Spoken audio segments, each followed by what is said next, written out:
finds no favor because of uncleanness. We're going to find out that it is spiritual uncleanness and moral uncleanness. Let him write her a bill of divorcement, and give it in her hand, and send her out of his house. And when she is departed out of his house, she may go and be another man's wife.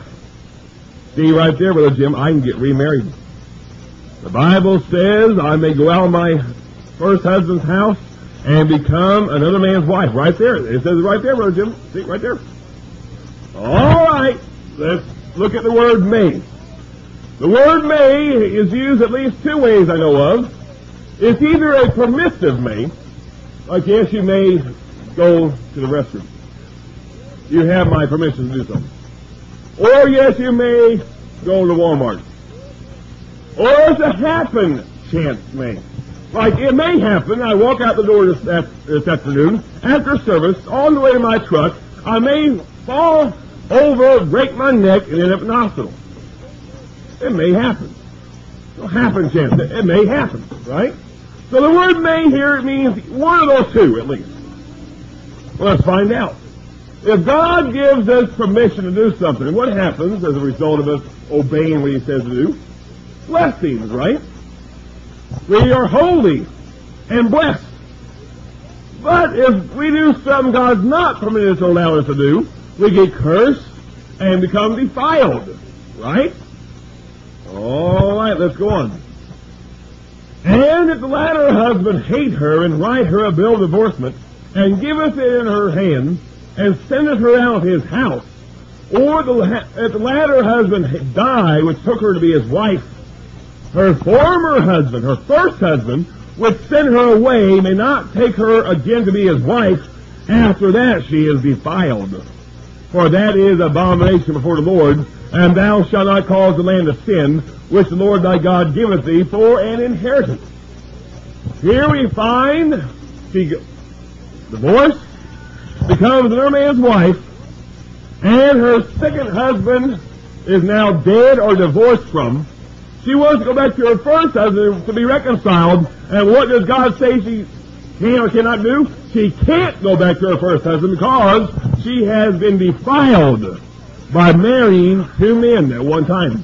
By being the wife of two husbands that simultaneously at one time, she has become defiled to where she cannot even go back to her first husband to be reconciled.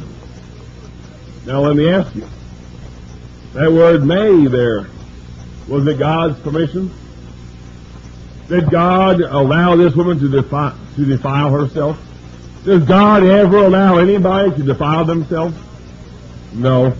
Does God ever allow anybody to commit abominations? No.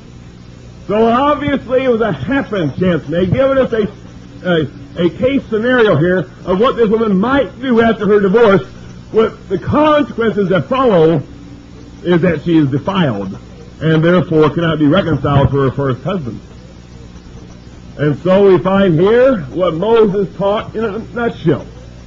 But now we still have not found out what that uncleanness was that caused the husband to have no favor in his eyes towards his wife.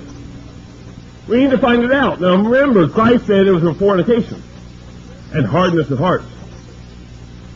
Turn back to Deuteronomy 22, verse 13.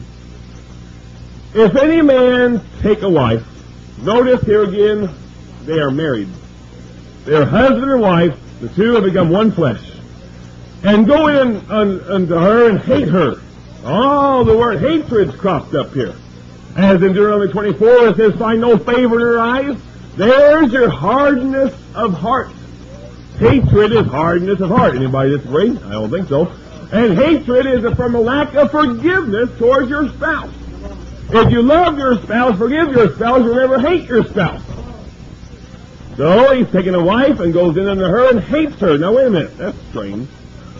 How many of we married men on our honeymoon week hated our wives? I haven't met too many. No, not too many men marry a woman they hate. I didn't. I married a woman I loved so much I wanted to spend the rest of my life with. No, haven't ever gotten to the point of hatred. No, never have. But you know what? This man, something happened drastically to change his love for his wife to marry her into hatred. Something drastically, some revelation, some new knowledge, something happened. What was it? And give occasion to speech against her, and bring up an evil name upon her. Now he's even talking about her, bringing up an evil name upon her, and say, I took this woman, and when I came to her, I found her not a maid. There's the accusation of fornication. There's the accusation that Christ laid as the foundation for divorce. There's the newlywed wife of not being a maid, of fornication.